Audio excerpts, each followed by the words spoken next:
সিহঁতৰ এইবিলাক মানে খাই ভাল নাপায় জিকা বস্তুবিলাক।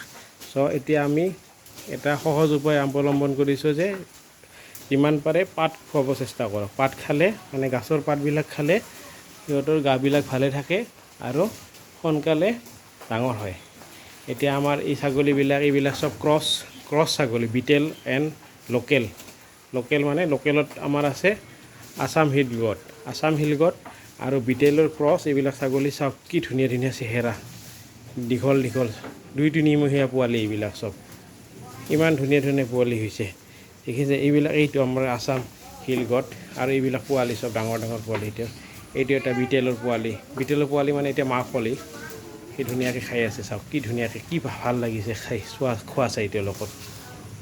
ঠিক আছে, আপোনালোকে এনেকৈ বৰষুণৰ দিনত ব্যৱস্থা কৰক যাতে ছাগলীবিলাকে শুকাই ক্ষীণাই নাযায়। তাৰ কাৰণে এইটো হৈছে উত্তম উপায়। আমি এনেকৈ ঘৰৰ পিছফালে ৰ'দত ওলমাই দিছোঁ ঠানিবিলাক।